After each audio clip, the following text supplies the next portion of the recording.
Pasi na motema likambo oyo ndenge balobaka na lopoto, ça avait fait couler beaucoup d'encre. Nini wana affaire viol ya Joyce Tolajoie.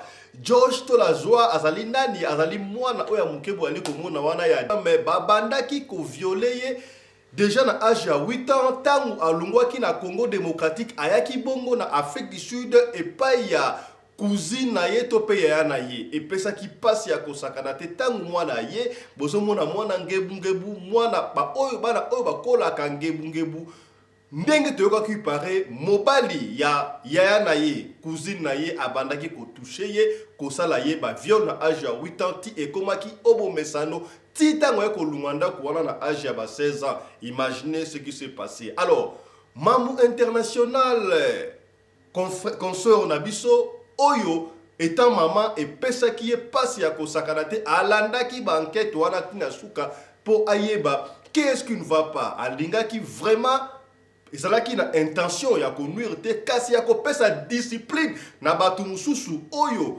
babokolaka bana ya bandeko to ya baninga na bango bosalaka attention et pesi pasi ya kosakanate eloko wana ezalaki matata kasi tango communauté monaki makambo wana basepelaki na yango te po mwana na biso akufi na ba stress oyo babandaki ko violoye epai ya mobali ya na ye pesi pasi ya kosakana te. Mamou International a témoigné yango na osenga non na ba parents toza comme mesure ya oboko la bana na biso moko vraiment parce que mokilio eza na mambo ebele elo mususu yo okosala te ngai na osala yango yo okoka ko maltraiter mwana ya muninga te to ya ndekono te ngai na okoko maltraiter tina point ya koboma pasi ebomaka te na Congo tozalaka na bato mususu bakola vraiment na pasi omona kolia na bango mpenza ya mikakatano me batena bon elelo mpe bakoma bato jour mususu Joyce azorapele émirance. Voilà, en 2023, Dieu s'en donne à 15 ans. À ABC, il y a émérance. Au début, Makambunyo, son papa allait à Salanga et traumatisant dans les sous na kimiati. Na koka isusu ko se maîtriser te ko se contenir te na nzimara te pe elongwanga te na bossa na kango te. De émérance obi do makambo yo bossa na ngote na mutunga ikuti mtu lala na mbani na kipate me yo rappeli ngati ko mo amabe yo ko sala mutu mabe abandi ko beta Joyce azri brick abambi Joyce na mutu esila ki wana te na matanga epesa ki batu pasi batu salwana ya kolela mwana biso Joyce ebongwana ki na sali ya matanga mbala liboso kutu na mona mon ami personnel commandant Anderson de Djoboul Congolo aleli ya kosakana te président ya communauté Ernest Boyenge degré aleli bondi belangai mabe ekotaki wana mama oya femme engagée mama na biso Nathalie Misenga degré ya plaire wana ya ndimbelangai mbala liboso na mona mwana oya yote ndeko na yote me batu bazoko kangama na salle pona témoignage o baninga ya Joyce bapesaki ekolelisa peyo. La personne qui est morte, c'est Joyce. Elle est notre amie de l'école. My best friend. C'est mon amie intime. I can't believe that she's dead. Je ne peux pas croire qu'elle est morte. J'ai jamais apporté à manger à l'école. Elle apporte à manger tous les jours. Elle me dit, Jennifer n'a même pas mangé. Moi, je vais amener. And you know, she was the best. She was not like my best friend. She was my everything. Elle n'était pas seulement mon meilleure amie, mais elle était tout pour moi. But then there was a time when she was telling me that she's going through a lot. You know, mais il y a des moments où elle me disait qu'elle traversait des moments difficiles. And she was like, I'm going through a lot. And I was like, stop joking around.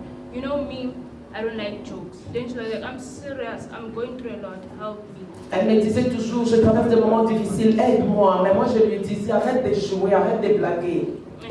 Elle disait toujours qu'on était ensemble qu'elle est en train de traverser des moments trop douloureux dans sa vie. I took it to heart, but I feel like I didn't do it now. J'ai mal parce que j'ai écouté ça, mais je n'ai pas pu faire quelque chose pour elle, pour la sauver. Et ça fait très mal. Nous avons traversé beaucoup de choses, moi et Joyce. J'ai rencontré Joyce l'année passée au mois de mai. Et au mois de septembre, les choses ont commencé à tourner mal.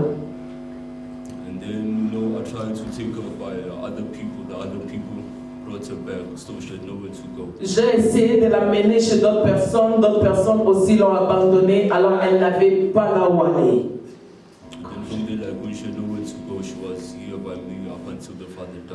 So, elle était avec moi dans ma maison familiale jusqu'à ce qu'elle est morte. Nasuka ya masolo yaya bazelaki famille ya yaya na ye oyo kombo ebimaki bandaye ko violer et pas mobali na ye aya na matanga ya kite kasi tangu batu bauti kokunda ba ye bongo bafanda esika ya kopanza matanga bazwa mwa sucré ba mona kaka boye ba ye na biloko oyo uti wapi e uti pa ya grande sœur ya la joie Joyce o asepeli aya na biloko oyo bolia bolamba yaya mbongo bandaye koluka ya matanga opesa kite kasi mbongo ya kolamba biloko batu balia emonani ba mama ya Constantinville ba mama nyonso oyo bazalaka bongo na South et puis na Johannesburg ba bengana ki couple wana po ezalaki matata ba bi oyo ezali bosoto bino wena biso biloko empoisonné to ndenge nini matanga boyete bo contribuer ata na eloko moko te communauté na famille ya Kenya pe Kinshasa ba kundi mwana bino wena biso biloko kolia tozangi biloko ndenge nini esalamaki vraiment na ndenge ya mbutu to kozo memoka na émission ya lelo biloko mwa oyo ekoti wana entre temps biso oyo to misachisha nyama kuna tomoni biloko mwa ekoti wana donc na soufflé maman Nathalie Guédon Alain mobile Emerance wana ye wana tsi ba lunettes ye wana maman Nathalie atema itu na papa yonde muto baneko violer mwana oyo makambo ememi tina liwa désordre baniona moto epeli jamais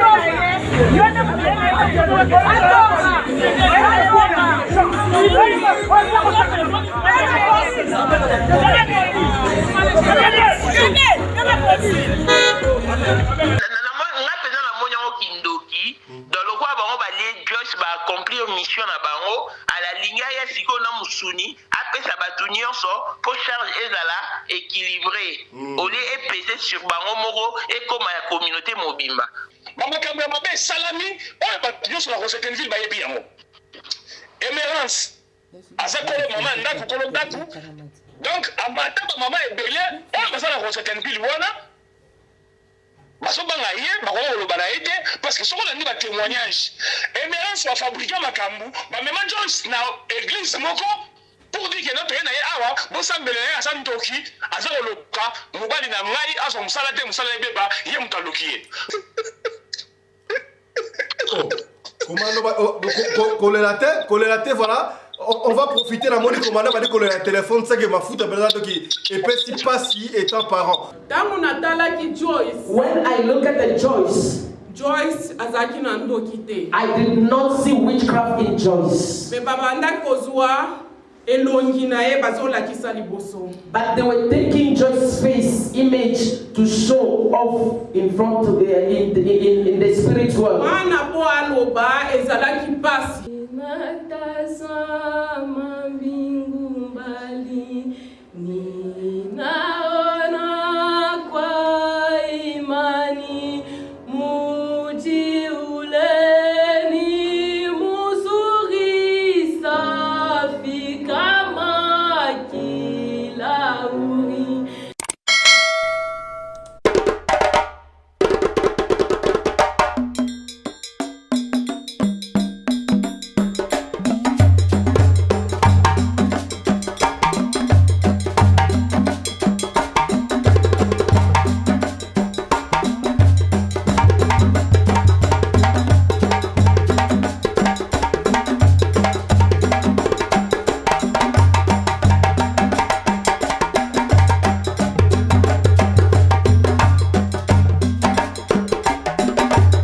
mobali mbinga na mwina ngolo aboya hydroquinone soki ezotambola basheri bazokoya mayanga na retrouve douce tendresse affection epa na yo nasalelo nini mpo ndimake nakupendaka sana shitakwacha pelende wenjoro.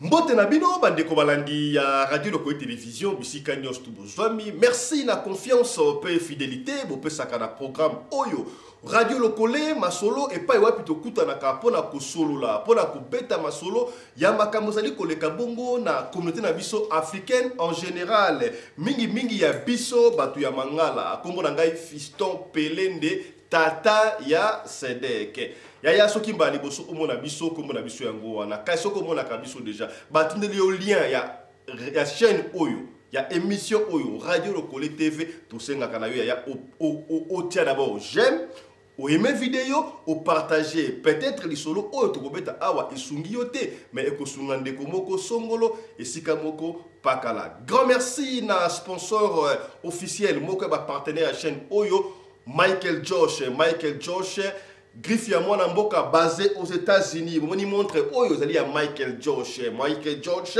et si ka ba manufacture ba sala ka ba montre tala comment est-ce que ba ya mboka ba oto na bendele ya ba paya bende ya bana mboka na mboka ba paya kota na site ya Michael Josh o se procurer na nyonso donc besoin montre ba puta topé yom to lingara ba super wax hollandais original soki o commandé yango na Michael Josh o kozo yango na moins cher ba robe ya mariage et j'en passe. Michael Josh yaya to bosanité yo muto lingara kolata ba sapato ba pointure minene nzambe ya sala ondengo za makolo minene kende bongo na Rosanta Beauty na Toronto na Canada et pas wapi ba pointure ya basi to mibali ba sapato kozwa numéro na mewa ata 56 okozwa yango kuna Rosanta Beauty akeipe kusala ba sharpa kitoko ngwata le sharpa kitoko kota bongo na Rosanta Beauty to bosa nte bandeko mbutu ya lima ya katia osakate na communauté na biso oyo africaine en général particulièrement biso makobato ba congolais okoyeba te nani ya inaka yo benga biso to tso en contact na bandeko ya anti-poison pour se procurer un anti-poison pour éviter nini racheter le temps car les jours sont mauvais o toloba kité tolobi ozolanda biso ozali na Kabeya Mwanga ozali na Ituri ozali na Goma ozali na Bukavu ozali na Los Angeles ozali na Dallas na New York na Buenos Aires na São Paulo partout ici ozali na Europe mobimba na États-Unis d'Amérique ozali na Rosentenville na Johannesburg South kuna ozali na Gombe ozali na Santon ozali partout. Émission la bino yango ebandi kota ba mama bokota to sola awa parce que makambo oblo bokoyoka awa ekopesa bino mutu ko soya ko sakana te to ko solo la nini lelo na lomingo ya lelo to lengeza la dimanche to pesa bino conclusion yaya ça a fait couler beaucoup d'encre batu ebele ba bengi biso par-ci par-là biso bat obo pona awa na Afrique Australie to ça la kabino musala ya ko communiquer bino ba confrère bazali ebele kasi ba consœur na ba confrère basala ki ba enquête wana ebele kasi Mamu International TV show oya bino bo sepelaka mingi na Afrique du Sud Radio Lokole Télévision o bo sepelaka mingi na Afrique du Sud awa bakendaki na enquête oya mwana biso Joyce Tinati batu batukala ki mutema lisolo ya Joyce azali mwana obozo mwana photo wana ye ayaki na âge ya 8 ans awa na Afrique du Sud na natindaki ye mama na yatindaki ye kaka ndenge zalaka kende epa ya na yo ebi biso africain surtout ba bantu cousin azali ndeko propre n'est-ce pas kende pa ya na yo okende kotanga Joyce alungwaki na Congo démocratique ayaki awa na Afrique du Sud epa ya cousine na ye ya na ye abade ko vanda pa na ye kombo na ye Emerance oyo pe alekaki na Radio Lokole awa soko lingo mon interview ya Emerance to yambaki na Radio Lokole pe okaki oya lobaki wana au fil du temps bomoni mwana ndenga zali wana tala mwana biso na Congo na Afrique du Sud azoko mela miliki azoko lia mbala mwana komaki na nzoto ngembugombe oyo pesa kike il paraît on n'a pas confirmé ba témoignage ya batu ndenge ba confirmer awa mobali ya Emerance abengaka ye Alain il paraît ye abandaki ko sala mwana bakour ko toucher mwana on ne sait pas balobi azalaki munganga mso balobi mobali na azali docteur bande ba docteur boko tana ko aboko expliquer biso ba docteur boko ta awa mso balobi azali docteur te azali cardiologue mso balobi noté babotola ye licence na Johannesburg Hospital asala ka souté akoma ko sala na surgery on ne sait pas wana etali biso te mais il paraît ye abandaki ko sala mwana wana bakour bato employé terme qui abandaki ko violer, on ne sait pas. Abandaki ko violer mwana ndenge nini, abandaki ko sala ba toucher na âge ya 8 ans, au fil du temps, abandaki ko sala pénétration et consort. Combien de fois on ne sait pas. Tant il paraît Joyce a compagnie ko dénoncer ko yebisa Ndiaya na émérance que mobile no salanga bakour azoko violenga par-ci par-là émérance alinga qui a protégé mobile na ndenge balobi akomaki ko malmener mwana bakomaki na niveau alors bazwa kindoki ba plaquer mwana boyebi soki balobi mwana mutu azandoki na collecteur lelo batos ba se miefiaka bato ba se mefiaka chose grave yaya na kotikela yo oyoka bongo ba témoignage ndenge bana bazo témoigner ya mboto ya baba invité na biso pasi na motema ya kosakana te yaya avant ko témoignage il paraît que tout moi naturellement elle était maltraitée moi nazalaki maltraité makasi bazwa moi na bakotisa na valise yaya valise auto la saki bino comment est-ce que jeune fille mo akota ki na valise pour azaki libala nzambe soki na libala te na ko malaka ta valise ote bazwa ki Joyce bakotisi na valise bakangi andimake aza ndoki ba monter ba audio ya lokuta pona mwana andimakaka azali ndoki oboya to pumbwe passe na motema yaya na kati ya église elelisa kingai batu bayeba kite ke mwana oyo azara ba famille batu bayeba kite ke mwana oyo communauté congolaise eyebiye to moni physionomie mwana omona bana ba sud-africain okokanisa lokola azali sud-africain bato ebele bayeba kite ke mwana azala sud-africain au fil du temps tango souffrance leki mwana koma kiti na niveau soka ke kelasi azoko boya kozonga ndako po ba ko maltraiter ye po souffrance ekozala mwana ke na grâce na tongo me fala muka 4 ans il faut asokola bandeko na ye il faut asokola basani asala misala makasi de ngona avant akende classe mwana était traumatisé toyokaki yango na lobi na koyamba pona bino mamu international oyo akenaki bongo sur place akenaki na école a expliquer histoire ndenge wana ezalaki kasi na parce que on résumé tango mwana kei mwana babengane na ndaku epa ya na émérance akenaki pa ndeko na bango quelque part mususu oyo akena taka komi wana il paraît émérance abenga kuna boyamba mwana wana te mwana wana azali ndoki mwana lela bokola témoignage mwana lela babenga na ban mwana lala libanda lokola shege tala jeune mwana na biso ya muke mwana ngebunge mwana nzambe kaka azalaki na yeba viola ete alala libanda lokola ba shege lobi nango abengi ba camarade na ye talanga la libanda na kena bengani ngai yangola mwana na pas le choix et si ka okende za quitter akena ko se réfugier et pas ya camarade na ye copain na ye autant à 18 ans ba kena ko sala alliance de jeu qui fiançailles une église pour pasteur a approuvé yango pour na passi mwana oya mobali comme na Brian ozala ki to benga ni copain ya Joyce abenga bandeko na bango so quelque part kuna habité yaya abenga bandeko na bango quelque part ba kutika bakana Joyce kuna bandeko na bango après appel ya émérance tombal na ye aleke bon mwana so boyambie azandoki akoyebisa bakambu bozamba ete ndeko na bango wana mama ko expliquer bien so azali nani balobino merci Brian na ebas bozonga la ye to sombela embe to bongsa mbetu comme ça to koya kozwa ye mwana bino azangi sikala bozonga ye pa angolala wapi akolala wapi azonga kitango azongi kotoyo mobali to camarade fiancé entre parenthèses il y a Joyce abenga boy ba bloquer la téléphone l'appareil de votre correspondance soit éteint soit hors du périmètre tango makamwane koma ki na radio loko télévision to vanter yango to sala ki biso moté bien sûr maman international bolanda ki pe aloba ki makambo ya moi to sala conclusion lelo a bisonner ensemble comme to si makambo en charge to kundi mwana émérance na mobile na ye ale ko abengana ki mwana ba pesa ata RNT mbongo oyo ba pesa ki eutaki na Kenya et pas ya papa leki na bango pasteur Denis atinda kaisa quelque chose comme $, et là qui insuffisant et maki 8 000 aurait atinda yango na communauté parce que bazaki na mitina communauté avec na communauté ye pasteur Denis atinda la communauté te atinda yango c'est pas émérance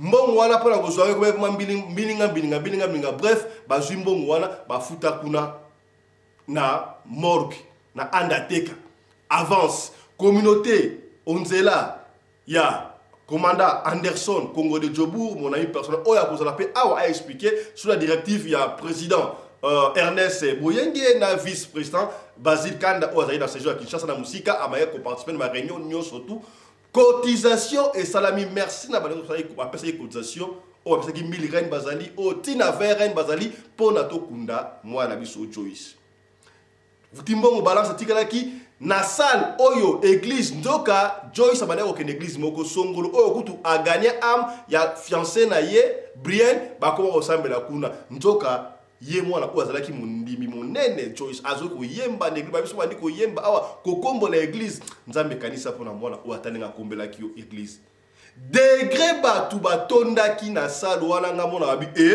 ezande boy pasteur na bango azali Nigérian kwa ndenge akamo abi mwana oyo azala ba famille boy mwana oyo aza boye soki mwana oyo toyebaki famille eza boye mwana oyo alingaki kokufa te mwana oyo akufi na maltraitance epesi pasi ya kosakana te toyebaki te ke Joyce aza na famille Joyce abandaki kolela chaque fois pasi ya kosakana te mwana biso akei Emerance na mobali na ye Alain bayaki na matanga te po batu babandaki kozela bango kuna baexplike bango ntango baki kokunda tokundi tozongi wana résumé avant de côté la pomadite yaya chose grave yo ko sepena eloko oyo batu ba fai na salle et si moi ici ka ba pongisa ki pona batu ba se rafraîchir après okunda kaka neza laka ba mona be banzunga blo ko kota Thomson na Pondu ezo kota so ba kwanga on sait pas na mikate nini wana o Emerance na mobile na ye Alain oyo balobi abanayi ko violer moi na c'est pas moi qui l'ai dit ndenge ko lo ba témoignage que baina biloko ya batu bolia na matanga ata bino moko mbongo ya kokunda bopesite ata $1 $1 centime de euro bopesite pona matanga ya leki na yo o bengalaki yo banayi kosala ba chantage partout mais oya na biloko batu balia biloko wana soki on utaki na mapata to utaki wapi ba mama ba telemi très fâché na leadership ya mama Nathalie Misenga ba kei kotuna mama atuna kipe mabete atuni ye Alain yo ozali papa bobo tsondeni o banaye ko ka ndenge ni yo o violaka mwana ya muke na 8 ans na âge mwana kufi boy dega e bandi discussion bandi ba mama supportaki yango te ba bengana ki Alain na Emerance na esika wana ba kei ba yaki na salle te mais boy la sobilo ka kolia et pesi mutu ko so to ko lobeno so wana awa tala no résumé muke oyo esala makibongo na enterrement ya mwana na biso Joyce kasi na yambo to yamba ba international na lingi botala nano témoignage quelques témoignages oyo elekaki na église ndenge baninga ya Joyce ya babanayi ko témoigner makambu oyo basala Joyce landa et puis to zonga voilà tout le monde. My name is La Joie. Mon nom c'est Joyce. So the person who died, Joyce, is our friend from school. La personne qui est morte, c'est Joyce. Elle est notre amie de l'école. My best friend.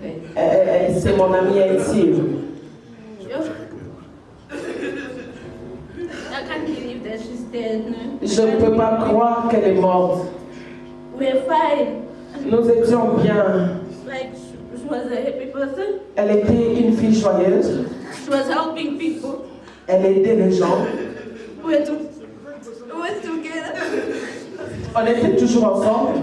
Any problem that would happen, we just got ourselves about N'importe quel problème que nous avons eu ensemble, nous étions toujours là ensemble pour le résoudre. Quand je suis allée vers elle,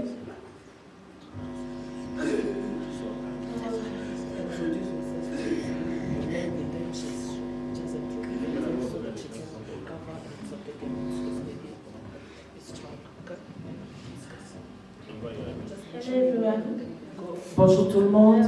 Bonjour. My name is Sephora. Mon nom c'est Sephora. The girl that died, well, I can't say she's my friend. I Je should say she's a sister. Je peux pas dire qu'elle était mon amie, c'est ma sœur. What hurts the most is hearing that she's no more.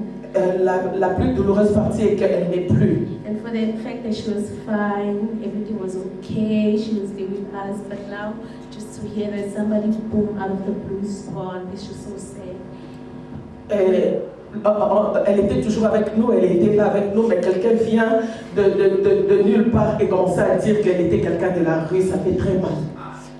Wherever she is, I just hope she no longer feels pain. She rests in peace, because She went through a lot here. Partout où elle est, je sais qu'elle a mal d'entendre tout ce qui s'est dit, mais ma prière est qu'elle puisse rester en paix là où elle est parce qu'elle a beaucoup souffert.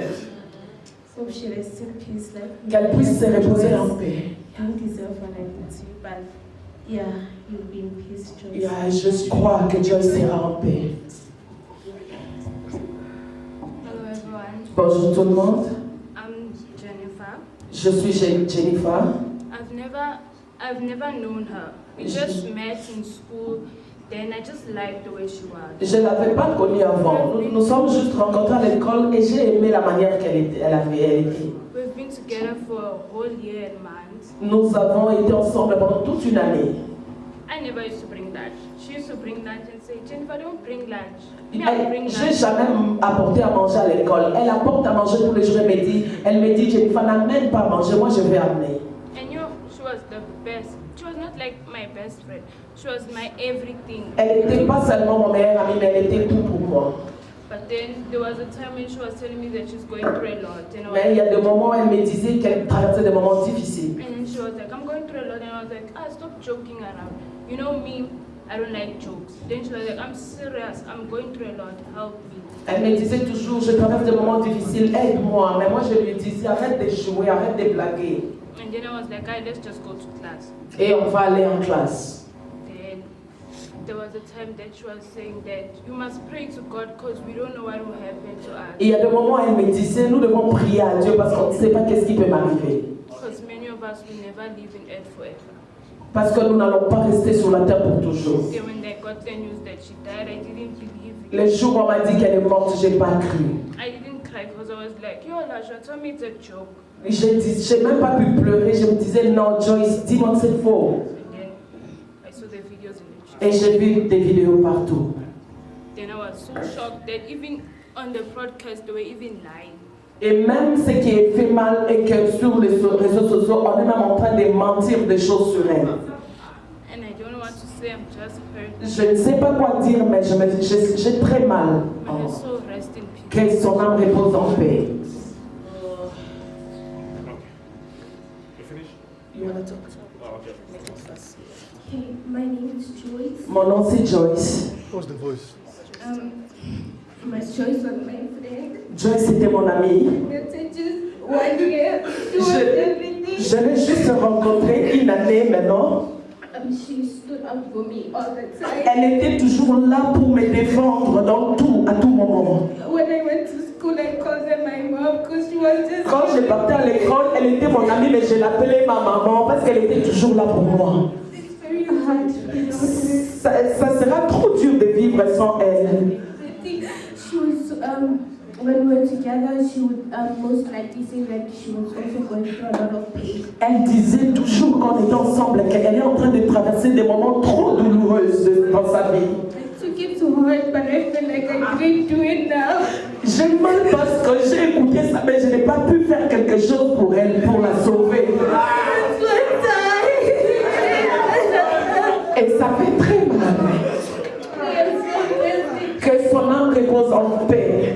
La fille qui est en train de parler ici, c'est ma fille. C'est ma fille. J'ai beaucoup pleuré cet enfant Joyce sans la connaître. I really cried a lot without knowing this child. Parce que Because elle venait me dire, maman, she was coming to tell me, Mom, aujourd'hui mon ami a dormi dehors. my sister slept, my friend slept outside. Maman, on a tapé mon ami à la maison. Mom, they hit my friend at home. Maman, aujourd'hui mon ami a été violé. Maman, Today, my friend elle donnait des rapports.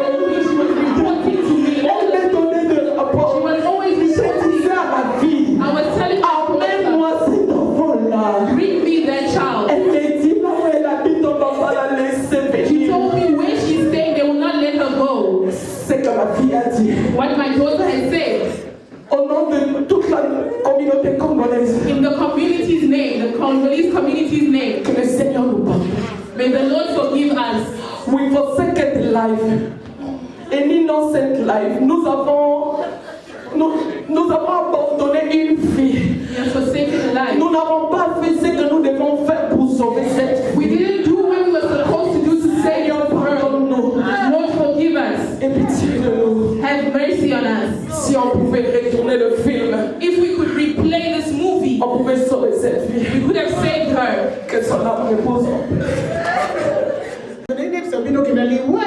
ya Joyce. Today, Biso nyonso ba mama to fail Joyce. yes, we felt that. Biso nyonso ba mama to bomi Joyce. So, tozana mboka oyo ba social worker bazalaka. all matters that you are here, I'm just taking this opportunity to tell you that when you find the problem is too much, in this country we have social worker all over the place. Go to the police station. Ask the social. Voilà, bandeko balandi touti kotala bongo témoignage oyo boni ba camarade ya Joyce ba témoigner ba lobi comment est-ce que Joyce abanda koyebisa bango makambo oyo babande kosala ye na ndako epesi pasi bobenga kibiso mingi papa Fiston kutana ma international a expliqué biso parce que hier to monaki ye akendaki sur place dans école makambo a expliqué qu'est-ce qui s'était passé et puis enquête il fallait que ça la mapona bat oyo entre parenthèses babande ko nuire mwasi wana ko violer mwana na biso ya muke ba zuzi ba zana maoka mbura matari. Hélas, et ça me salami wana. Toko ya mapona bino Mamu International TV Show a expliqué biso makambo yango et salamaki ndenge nini. Mamu International TV Show mbote na yo. Mbote Fiston Pelin de Tata Sadek. Voilà. Merci beaucoup Mamu na ndongo ndimiko répondre na invitation na biso pour ko éclaircir makambo o e pesi biso mutu ko soit et pesi ngai mutu ko soit et tuki mutema ya ba mama et surtout yozali moko ya ba mama bete la biso li solo ya Emerance ya Emerance na mobile na ye Alain. Comment ça s'est passé? Comment est-ce que moi na biso Joyce o autaki Congo démocratique ayaki pona baya kotangisa ayaki et pas il y a grande sœur naïe bien sûr les cousine mais biso africain grande sœur azali cousin azali kaka ndeko ayaki na intention ya malamu pour na une vie meilleure mais et tourner na vinaigre banquette oyo salaki synthèse dango lecture nango na makambu nyoso oyo betela biso comment ça s'est passé et comment maintenant niveau moi na akufa boy malobombo kayo Mamu International TV Show. Merci beaucoup Fiston Pelin et Tata Sadek pour la parole. Au fait, avant na loba makambu nyonso na osenga no na ba parents tous à comme mesure ya oboko la bana na biso moko. Vraiment. Parce que mokilio eza na mambo ebele. Elo mususu yo okosala te ngai na osala yango. Yo okoka ko maltraiter mwana ya muninga te to ya ndekono te ngai na okoko maltraiter tina point ya koboma. Pasi eboma te. Na Congo tozaka na batu musu bakola vraiment na pasi. Omona kolia na bango penda ya mikakatano. Mais batena bon elelo pe bakoma batu. Histoire ya Joyce na Emerance eza histoire ya ba cousine. Mwana ya noko na mwana ya tata mwasi. Je rappelle ici que papa ya Joyce azali lipasa ya Kabachi, papa Kabachi o ya musicien. Lipasa ya papa ya papa Kabachi, papa ya Joyce bien évidemment ayaka en Afrique du Sud. Tango alinga zonga ne Emerance mwana ya ndekone ya mwasi a proposé papa noko tindela ngai Joyce aya Kovanda en Afrique du Sud a profité d'un pays atanga. À l'époque, Emerance azaki na zemi faki abota bama pasa. Azaki na besoin muta sungai. Nde abengi saka Joyce. Papa ya Joyce tango azongi ebisi mama ya Joyce ke Emerance obito tinda mwana mama ya Joyce aboyaka. Akimi saka kutu mwana. Bino mo boyebi ka ba papa nde bazala autoritaire soit ça une décision encore ba papa pe ya baluba baluki Joyce mais zaka penda contre volonté ya maman ya Joyce nde batindaka Joyce na Afrique du Sud akoma awa na âge à 8 ans akomi kovanda akoti pe classe et umelte ya na ya boti allez akomi komema bana mais il faut noter que Emerance mo ana liboso za mukola Joyce. OK. Na kovanda wana kana 8 ans mobali ya Emerance kombo na Alain azali même pas docteur ndenge Emerance akosaki azali technicien du laboratoire. Aza radiologue balongola pe de musala. Akomi kosala mwana ba touchement déjà na âge à 8 ans. Siko moni neba bakenda classe mutamtaza na favori na e. Siko makila ya Joyce et simara makasi na professeur na bango ya fréquence. Akoma ko solo la ko se confier pa na e. Professeur à fréquence azalaka olinga Joyce mingi. Ti Joyce aki koyebisa professeur a remarqué que Joyce akoma mawa. Wana on a âge à 8 ans. A comment on tourne à Joyce? Joyce, pourquoi tu es si triste? Joyce aurait bisaé. Il me semble qu'on s'est réservé pendant les kélémons en mouki. Professeur a ébissé que les Camerounais sont dans le Yébissangaï. N'a le roi maman parce que c'est une femme. Les Joyce a quoi ébissé? Et mon bal yaya a simbanga nzoto, simbanga na, excusez-moi, na ma belle, les mon alobaki. A côté ça, disapi. Nzoto na biso basi. A tout c'est vrai, y'a oublié. Bah convoquer ma parent Joyce tellement il y a bah convoquer Emerance dans mon balini non ben on va parent pour moi on a une responsabilité là-bas oui déjà à l'époque bah bengara police bon si comme on est wana moi nazaki moi na mukie nanu pe à kota qui est pendate à pénétrer qui était évidence comme tel boisa quitté wana police tango yaka souci na bango ezaka baza Joyce ba kenai mais Emerance a dit oté bomoni msunga ya na zalakate na bimi yeza lokwa papa bango emsusu osukole emsusu libora leki wana mwana zotia makanisi mabi et les gars bon on n'avait pas compris police fatiki na eba kei Joyce pour la première fois ayo koma na zemi na âge ya 12 ans mwana bimarate akena place te aya na 8 ans mwana batazaye mobima quand avant Nandara s'est retrouvé dans Zemi à âge à 12 ans. Oh là là. Parce qu'il faut noter que Joyce a couché dans 16 ans. Nancy Ozaki présent, mon ma camarade de Joyce. Oui. Bakei, Emerance a mis Joyce à Kalongo ici, Joyce Zemi à 12 ans. Tango Bazongi, après avortement des places calvaire, il y a Joyce et Bandaka. Emerance a Joyce oza mwana mabe olala na mobali nango yokaka plaisir ya olala na mobali nanga si na niveau ozwaze me mobali nanga donc yo so bapesi yo poison otiela nga okoboma nga mpo tika na mobali nanga naza 12 ans badio tenir mwana bapropos wana ekendaka ndenge ekendaka mikolo mpe eleki nango. Et comme il faut habitude, il faut noter que Joyce Balongola basé misak. Kaka ya Alain. Kaya Alain. Ba ngine ligese maza ya Alain. Mona bimate zena mobilité avant nanda kutakenda place te. Azo basé mikana ndako. OK. Emerance yemo ebeke mobile la na Joyce. So ozaki le botaki Alain na zolo o mona na zolo na zana cicatrice. Jour mususu akendaka ko violer Joyce ka ndinga viola ka yo na Joyce azara ni loko moko loko la coupe angle o ma bendera tozara nango e kota Joyce e kota Alain na zolo cicatrice wana bimisa makila donc neti kute kate musisa bato bakamati lolo cicatrice esila raté et soki wana te le pona ko effacer sikoyo ba empreinte le qui a Emerance Billy il n'est pas commis qu'on violer Joyce. Donc, la commissaire qui est jouer des plaisirs. Ok. Joyce n'a qu'à être Billy a fait Emerance, l'aigle n'a pas Obi? Billy a fait Emerance, l'aigle n'a pas karaté, tout l'aigle propre. L'aigle n'a pas propre. Selon papa Denis n'a dit c'est un rapport à tout sous papa qui Billy a l'aigle n'a pas pire petit n'a pas foutre la rawana ba mesana.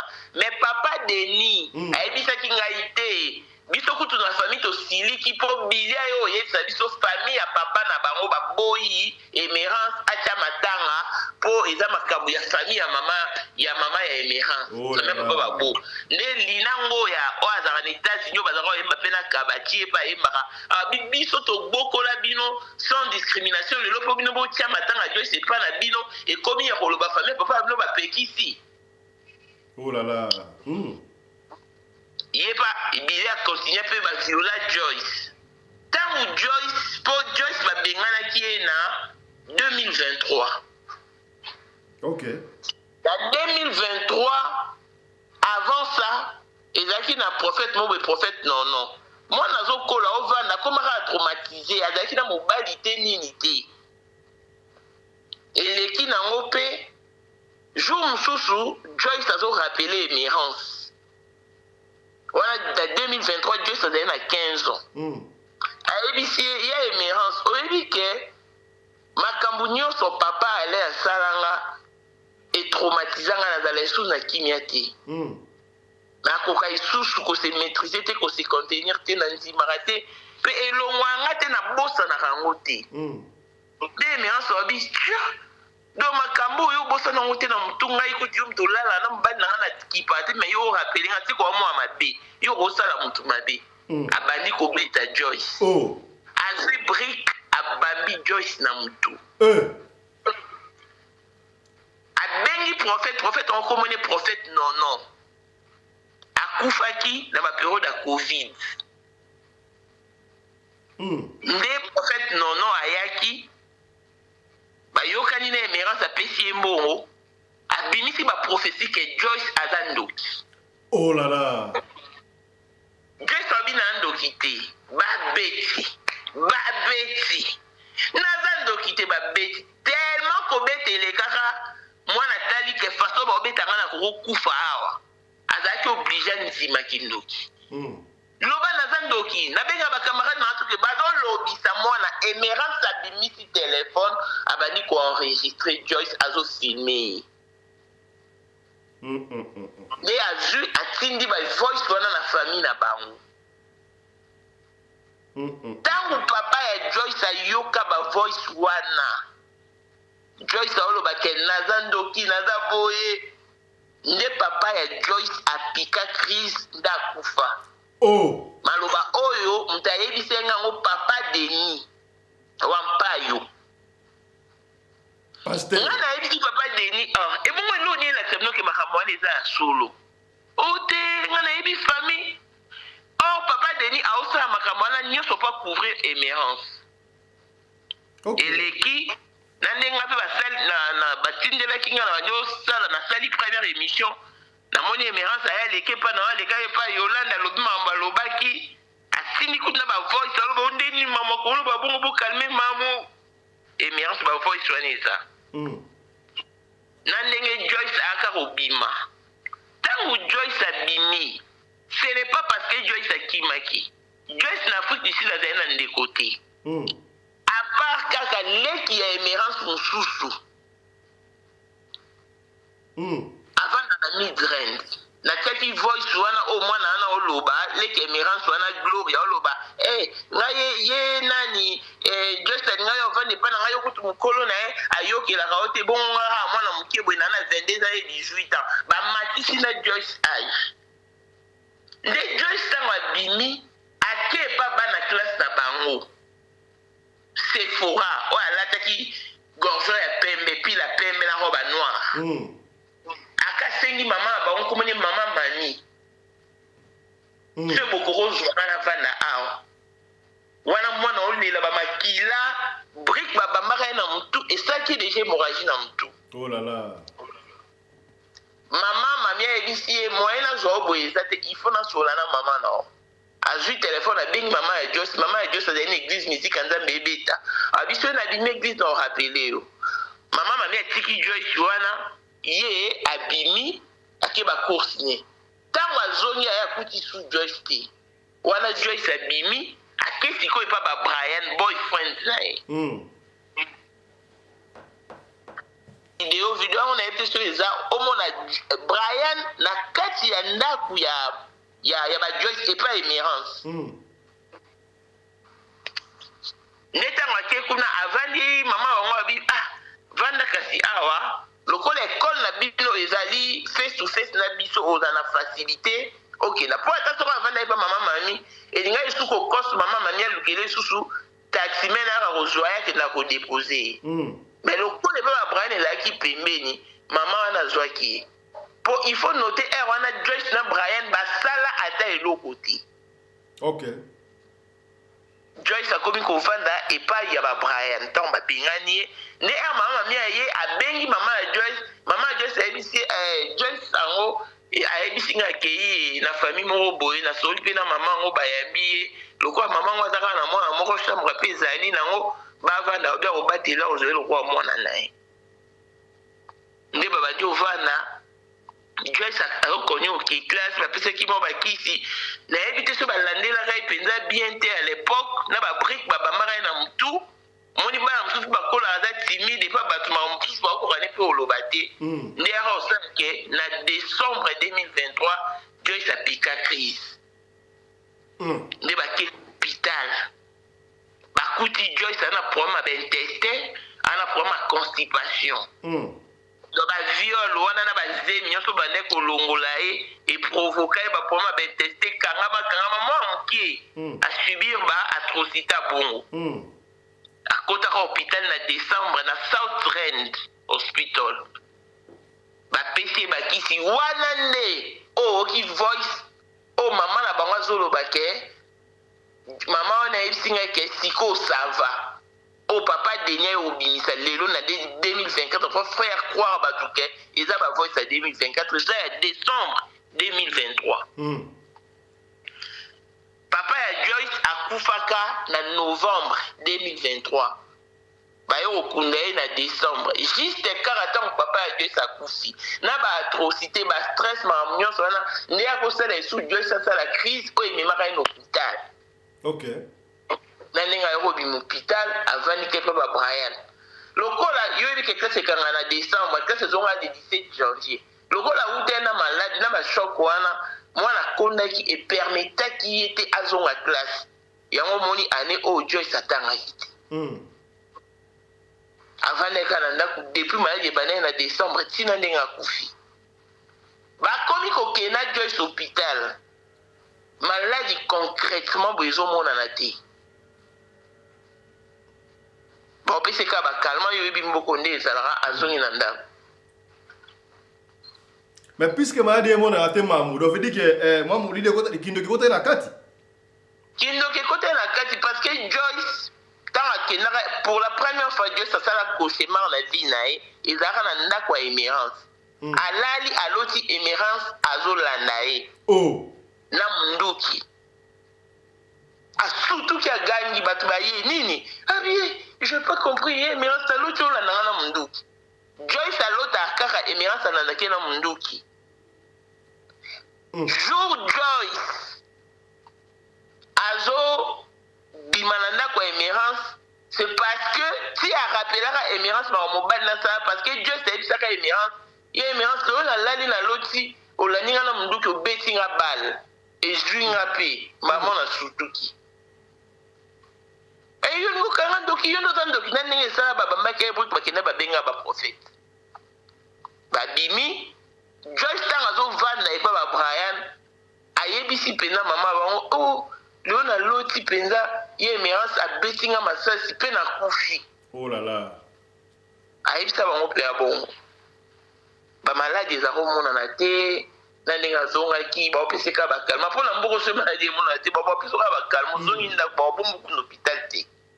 Ouais, maman, quand yo kenda ki na école, est-ce que on ça au kena école ko kuta na ba autorité école ba yebisa ki nini? Est-ce que c'est vrai que ba bensa ki Émérance tambal na ye pour makambo ya Joyce? Oui, makambo nyonso na oloba version il y a viol dans une école, dans une école primaire, dans une école secondaire. Bah pesa nga pe ba report auto qui n'est dans la police.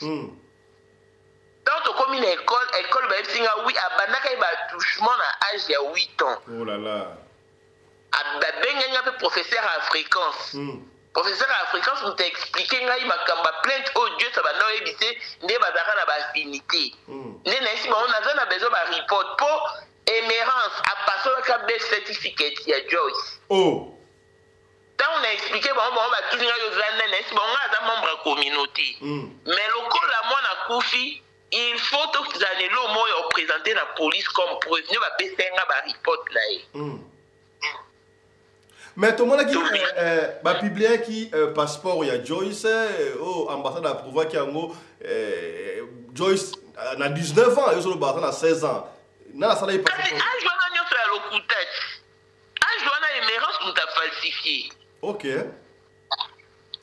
to moni ba camarade Joyce wana ba olo ba lo moni ba âge na bango te. Bana mike, tout le monde ba mike. Wana ne ba camarade Joyce. Ko parmi bango misusu pe ba Nicolas Joyce.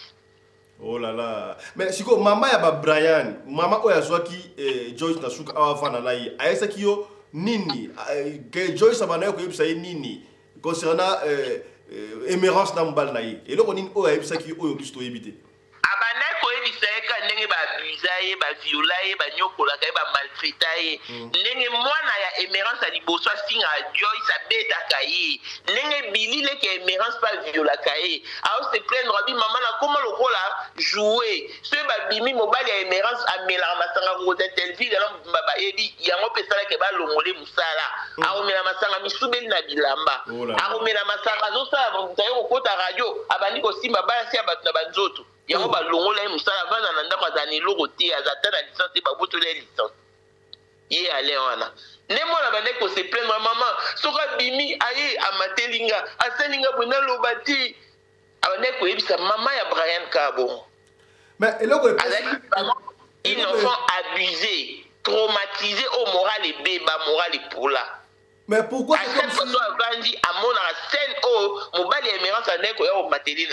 Oh là là. Mais pourquoi est-ce que Pasteur Denis a parti pris à Émérance? C'est comme si, on dirait, Pasteur Denis a couvert Émérance. Pourquoi? Oui, Pasteur Denis a couvert Émérance. Pour moi, tant jour na kendaki et pas Brian. Pasteur Denis, d'abord, on a la Pasteur Denis l'émission na you, na bengi na zora pe numéro ne kan émission non. Ndayo yebsanga ayeb nga yeba tuté ka ya yebinga. Na yebisi ndeni yo papa ya muntu qui n'a pas pu défendre Joyce. Émérance aza en vie. Bino boye mambo Émérance asala Joyce na Rosie wana nyoso bayebi ke Joyce aza ndoki. Pour place nyoso Joyce bandao ke vana. Émérance pona na yenga kutu mtabengisi na benga na bino bokovoni se ane na lingité. Soki yaya ya muntu ayo confirmer la famille na bino ba inconnue ke mona aza ndoki bo garder te bo bengane. Et là, comme si batusika boye na ebité aux yeux ngondeni analyse na yo mamu matanga ya mwana Émérance première fois nga personnellement j'étais là nga mwana matanga pour que la salle wana salle et bongwani salle ya kolela non seulement pour na Émérance pour na chose à kouf mais pour na makam na pasteur ni chose aki wana bi ya tikala ko yeba teke Joyce azala bato ebele ba ebiebe so ko yebaka mwana o alinga ko kufate Émérance na salle na mobile na ye bazala kite Alain après kokunda bato bafandi esika kofanda mpona mwa bain de construction bika nde salaka ba mona boye Émérance aye na mwa mpiodi mwa pondu mpona bato balia o bloc matanga Émérance ata RN $1 1 apesa kite na mobile na ye mpona matanga siko mbongo oyo azwaki yango wapi ya kolamba biloko mpona bato balia bato amoni yango lushe sika wana analyse dans le quoi moni yango ndenge analyse nga pesa na moni yango kindoki dans le quoi bango balie Joyce ba accomplir mission na bango à la ligne ya siko na musuni apesa bato nyonso po charge ezala équilibré au lieu epese sur bango moko et comme ya communauté mobimba bosalaki bien de bo repousser bango na piodi na bango na Thompson na bakwanga na bango. Vraiment. Christophe Pelende biso toza ba parents na kene na école na sala ba démarche papa Denis na yaki asingo akomeningo maman international kasi limbisanga so makamna loba une émission et betiaki o libaku na ese na limbisio azoya ko flatenga o mamu nyebi ke yo za makasi kende peut-être na ba école ça ba démarche je la so ba preuve nyoso ba viol wana zali année prochaine na roya kuna poto yo porter mobile Émérance plainte ngana ebisi te papa ale eza mambu ya année prochaine te papa Denis eza makambo ya lelo tokende déjà na police bayebisi biso topesa mbongo ngai mpe mna pesa mbongo wana bazwa corps balongola ngo kuna pesa et puis so bato bayeba déjà ke soki corps elongwa Johannesburg ekoma na Soweto parce que Brian nana akufela te amoni mwana mobo akufi mwana moko azalaki rejeté abandonné bango bazwi ntango Joyce akufi banyo benge Émérance aokende te r mo aye otinda bili R Billy aye R mutuka ya mortuary eyaki mutuka mortuary ne yaki ndenge nini po ba voisin ya ba Brian nde ba yebisi ba Brian biso to wana ndeko na biso sala na mort. Oh okay. Nde ba bengaki ndeko ya ba voisin wana ye Brian ayebaki ne peteke zola wana la kisi Soweto po nano ayeba makambo wana ti vraiment. nomoni Brian asignaki bamakambo nyonso ntango siko baokitana ebembe Brian azalaki oyo alataki elamba jaune asimaki mutu ya Joyce baokita nango mutu azofilma ozwa baimage wana Billy petit frère ya Emerance ye mutu apanza baimage wana partout na réseaux sociaux Brian kuta tuni ndenge nini yo ozofilme mutu neta oyo baokite o pote olakisa na famille. Or, ils ont qui dans les réseaux sociaux. Oh, Maman, vous garde encore, restez en ligne avec nous, Mamou. Tous porte-parole de la communauté, commandant Anderson Congo de Djobour, mon ami personnel. Après, ça résumé à Matanga de Legaki. Commandant Anderson de Djobour, mbote na yo. Mbote, pourtant, président d'État de SADC, le seul et l'unique journaliste d'investigation. Voilà. Mbote, la Mamou internationale, Mireille Kalala, la première de la classe.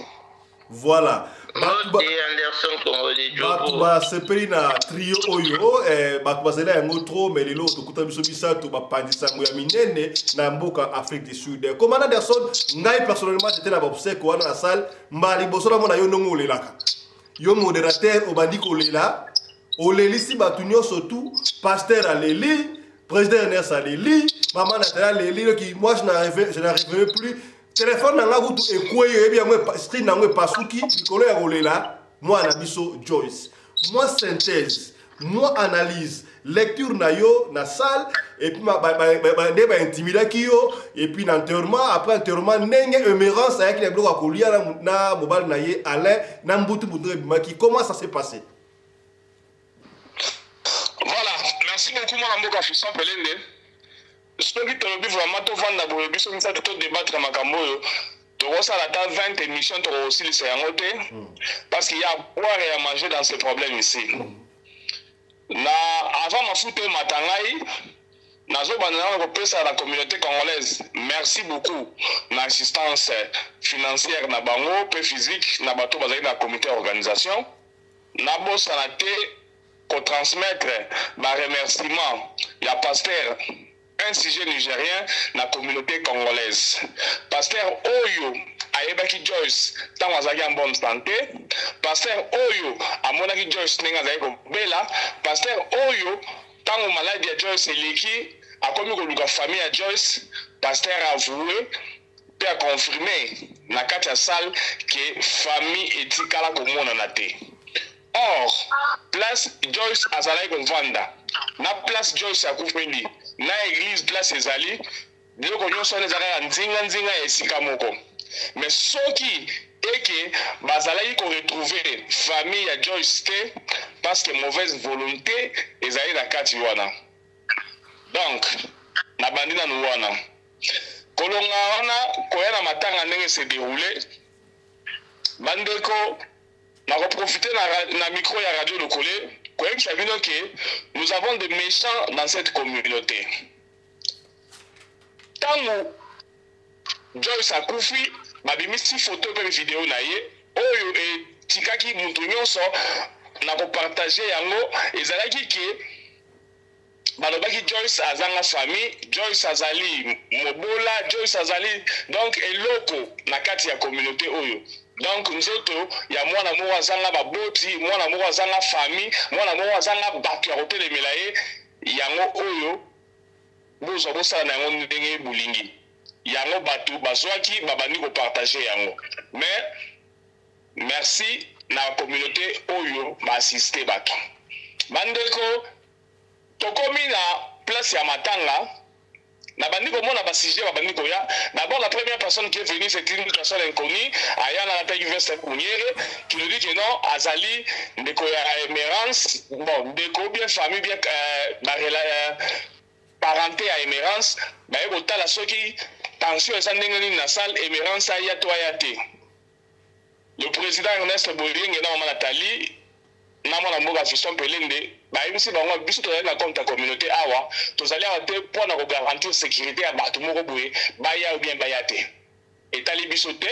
Si tu ne te reproches de rien tu viens, si tu te reproches de quelque chose olingi koya yo soki mpe koya te yo mpe koya te ya kokambo eza ke na bandi komona bato moko baza koyela ngai oh MC ezali yo ngabi wi ngamde MC ezali yo yes oh non petit wana Brian alobate mutu boya alobate na vani natali bango ngabi me bato bazosakana na ngai ou bien eza ndenge nini?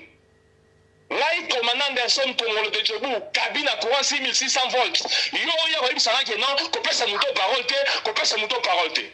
Entre temps, tango Joyce aza kobela, Joyce aza kosouffrir na mboka wana na place bino bosali, bokei te, mais tango akufi sikoyo, bokomi koya bopesa biso ba ordre, bo intimide biso, bo yebisa biso ke oyo aloba te, oyo aloba te.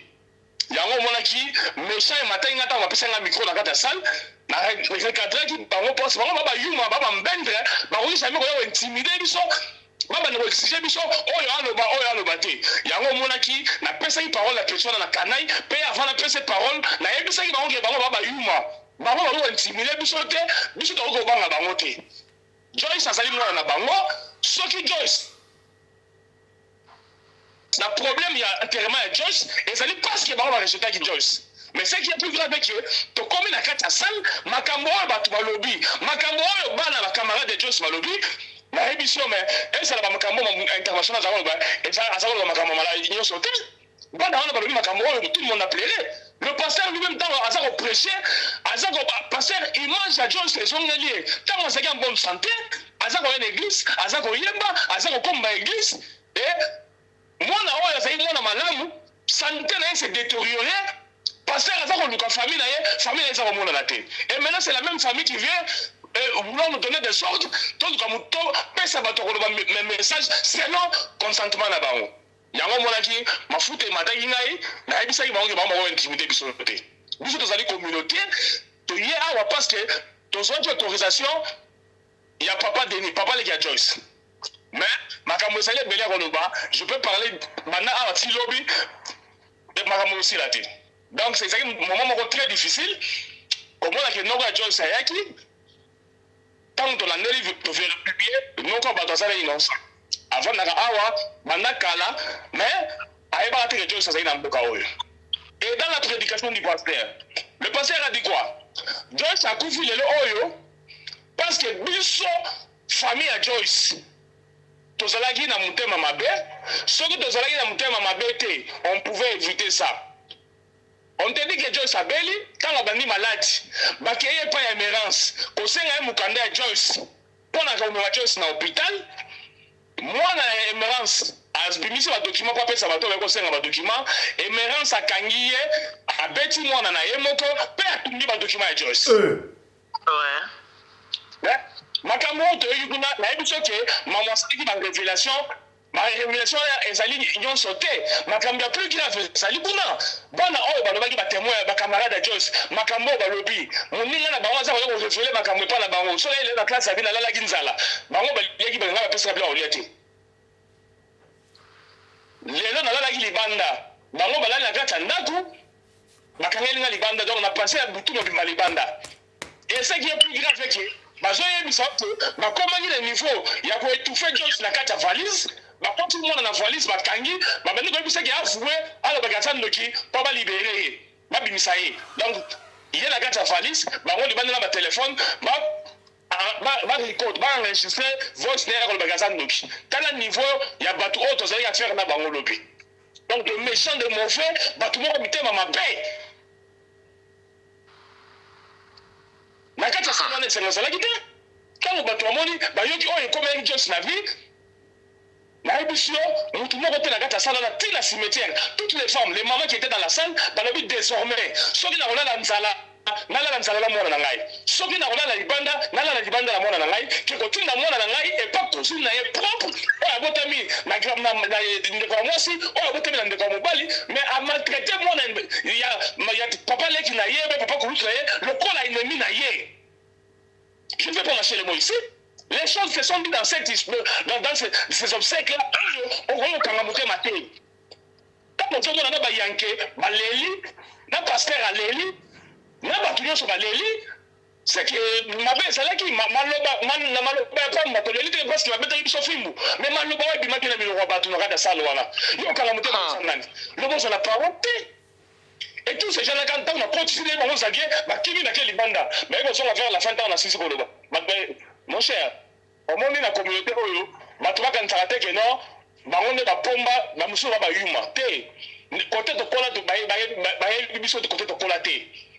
eza teke mpo leto koyeba papa na mboka oyo bakanisaki no bango bakokointimide biso bakokointimide biso te biso so tokotaki na makambo oyo ezali parce que papa leki na bango asengaki biso ni tete sa tonga tokota te alors ntango mwana aza kosouffrir besoin koya te c'est à sa mort que vous venez maintenant pour commencer à donner les ordres dans des obsèques nayebisaki bango mpo ngai koleka te ngai ekoleka te naza kabine ya courant 6600 volts otie liboko pa okangami commandant na mwaki mafuti bandi komata déjà na mafuti bandi komata to chite sa biso bauti kokunda boye qu'est-ce qui s'est passé bon mon cher mafuta na mayebiso tokitanga ntango nasala audio oyo omoni tokei tokundi déjà ce qui est pire quoi émérance na mobali ne baye na matanga te na kati église baye te tolongo toke cimetière baye te organisation de salamaki après il fallait tous se retrouver quelque part na mwana mboka posté ngoma boss ngoma biso to ina pasteur wana na mutu représent Ernest to ke tika pasteur na église to zongi to vendre place wana à notre grande surprise bilo ko mo ile ko ti wana entre temps biso to to misasisha nyama kuna to moni bilo mo ko ti wana donc na souffler maman Nathalie Guédon Alain mobala emerasi wana ye wana ti balinette ye wana maman Nathalie atema itu na papa yonde muto bane ko violer mwana oyo makambo ememi ti na liwa désordre bani wana moto epeli bili aki na ndenge na ye kozwa pomba na ye moko masane mwa pomba po ya aintimide biso bili nena me bili epene ngo mama lobi bili pa viola no mama oui a viola bili pa viola qui a repris en face na yebisi ye en face que yo oza koloba yo pe komona tanga match mais oui ngai na bi yo pe matanga ki yo na la nai national atanga ki yo pe violer mon oyo je lui ai dit c'est comme ça en face sans mâcher les mots na yebisi yo pe matanga ki oza ko violer mon oyo et les gens avant même pas aller à l'église batu ba témoigner yango ba maman ya certaine ville ba lobby bili a comme ça il mona na obligé na ya sexe a kobima ke sur les camots pantalon aya apprécier pour la laye et j'ai eu le courage de le dire ça en face comme ça na ebisi yo pe batanga ki yo oza ko violer mona oyo a tout nous la preuve na dit oui dans la preuve batanga ki yo na ebisi yango ça marche les mots allez désordre temps bandit ba petit aye ale wana ba tuer ba matière ntuka ba kena ye tant na sala ko ba masolo ya batu oyo ale alala na famille ya Emerance na même na ina parce que la moni était na ebete na image na ite je crois que ça va faire un docteur monsieur c'est bien là mais quand na moni ale angola donc mutu oyo assassin bande ko ya vumwa si na ye oyo wana allô oui toi là très bien voilà de bimiona batie musika mpona bango mwana mboka fiston pelende etate ya kadek aefase baimage oyo azwaki bango ntango baza kotaxe alain komenase eke no aza violeur toyebisi bango abi wana eza mokuwa mokoka te epuis eloko esalaki biso mpasi eza nini joyce abeli alain amonanaka te joyce akufi alain amonani te batia matanga te eza na place moko te bato babiso seke non batiaki matanga ya Joyce ezalaki te or Emerance azalaki moto na mboka oyo aza na petite sere aza na Mpumalanga aza na ndeko ne mosusu aza na Midrand place oyo petit wana ya mobali amemaka Joyce ke bavandisa ata kuna parce que Emerance abengani na ndako sakuzuli na ba Midrand ayebisa eke chambre ezali awo eza na mbetu te bokende 2 jours après, nous sommes en mettre notre awa comme ça, nous avons bino. 2 jours après, babani ko benga ma bloga pesi wana Brian. Ça c'est la famille d'Espérance. Oui. Nazali pour ta communauté. Communauté musala na biso ezala bien ko bunda na pona bien-être ya ba membre de la communauté na biso. Soki lelo to banu ko courage ko na makambo oyo parce que soki to marché ba mo, soki to bombi yango, to sali ko détruire communauté oyo. Makambo ya mabe salami oyo bato nyonso na certaine ville bayebi yango Emerance aza kolo mama ndako kolo ndako donc amata ba mama ebele oyo baza na certaine ville wana bazobanga ye bakoka koloba na ye te parce que soki olandi batémoignage Emerance bafabrika makambo bamema Joyce na église moko pour dire que notre na ye awa bosambela ye asa ntoki aza koloka mobali na ngai azwa mosala te mosala ebeba ye moto aloki ye te bazwi makambo wana bango bakei propage yango ke bakangi Joyce ntoki na église. Donc les gens se sont dit là-bas oyo bango bafabrika mpona konire na vie ya mwana wana mwana oyo azalaki bien na baningi wana wo aye kokoma ti na niveau moko ke na paster aza koyoka motema mpasi. Joyce akufaki mercredi lundi paster akendaka kotala ye akomi kuna Brian Ifanaso aye akendene na salle de bain abongisa ye apres alatisa ye akobikimisa ye po avant na paster basololi le paster est parti. Mardi Nabutu a béni pasteur. A cela passé pendant plus d'une heure de temps. Pour la toute première fois depuis Belaki, pasteur comme on est sur le solonné, t'as ébélé des wana.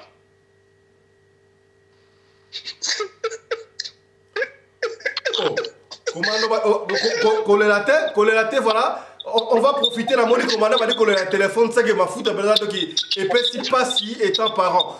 Alors, na limbo ta dans vidéo o amuke o comment est-ce que moi na moko ya bana ko Centenville a regretté comment est-ce que bango bana bazala kala sika ya ko se rejeter sika ya ko lo bakamona bango te soki bazala ka ta organisme muke et sika ba okende po na ba yo kaka ba problème na bango nyoso lingo kumuna Joyce to la moi extra et bongo to zonga to continue mamu et puis na to citer na commandant Anderson suivez Afrique du Sud oyo to lelo na Rosettenville kokunda mwana na biso Joyce oyo akufaki ne bandeli méprisé humilié communauté la kisi que non aza mwana na biso to yo tika ene wana te yango avant to lobana likamu to elewa tozo banana ko remercier mutu nyonso oyo a contribuer aki Nzambe apambola bino, Nzambe abakisa bino ebele.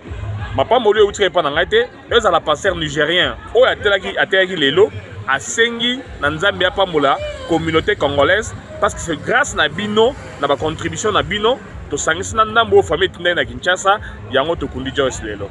Mais to mi retrouver il y a beaucoup de problèmes na communauté na biso, to tchena na biso ba parents na mupandi. Il est arrivé que parmi mes camarades de Joyce, moko a soumettre problème aux alliés très important. Yango wana ensemble na maman Nathalie Misenga de profiter na radio na micro ya radio Lokole TV to pesa mwana na biso parole à expliquer problème oyo baza ko faire face na communauté. Cause la penza communauté yangoyo. Au Congo alors des aboyés, les gens qui peuvent se mettre ensemble autour d'un deuil, autour d'un drame. Maintenant on est ça dépend à batute. Merci longo ya na ba Congolais nyonso na musala bosali Nzambe na lola mona bino bopambola mina pasteur bopambola mina bato bakamwe mamto sali mwana mona ni kazaki munene mwana azaki mépriser lobby akunda mindenge ya sengeli ko kundama. Alors na makambo nde papa personne à lobby to kuteni ke tona makambo bele na kata communauté entre autres l'organisation parce que biso to condamner bana na biso to lobby bana biso.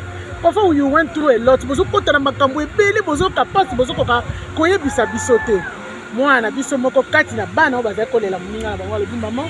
Eza rappelle msusu kiloko ya kosolola bino soto ki atala mo organisation na biso bino bozo chapeauter biso. To sololi biso moko de parfois to na courage ya kosolola sori. Kosona bino te na ba papa te na entre biso. To moni ke mwana waza na makanisi parce que na Afrique du Sud to vandi to moni you fezali. Jeunesse ezali po to bandai na bomona po toki na bolenge bobelenge po to koma bakolo boye. Donc on s'est dit non mwana na makanisi malamu to encadrer bango po lobby organisation na bango e koma munene ba moni to kota suna to beta suna mabako aboye te. Po bana baboti mingi ba eko témoigner ba lobby mwana yebisaki ngai muninga na ngaza na passe mwana yebisaki ngai muninga na ngaza violé mwana yebito c'est-à-dire les enfants parlent entre eux. C'est pourquoi ma qualité moi na biso eza ma qualité biso tozo pena à cœur to ngi bana babanda. Merci tout le monde. Merci vraiment. Na pesa ba maman na biso ba papa na biso merci vraiment. Ndenge ba suni to kunda ndeko na biso ya na biso leki na biso vraiment na pesa bino merci. Mais elo moko na remarqué eza que biso neti ba jeune congolais toza na groupe te toza na place to ko kima te neti ba jeune to vandi pe to sololi to partager. To na ba yaya awa to na ba leki awa mais tosola te toyebani me tosola te toza na groupe te toza na place te kolobaka te tokutani tobombami biso kaka biso na biso bajeune tosungani mpe eza te nde tozosenga soki peut-être bokopesa biso opportunité wana toza mpe na groupe na biso na organisation na biso tovandi mpe tolobi ok yaya yo problème no nini papa yo problème no nini tosololi entre biso bajeune après tomemeli bino baparent na biso ke te tala boye tala boye tala boye tala boye po oyeba ndenge na kosunga biso.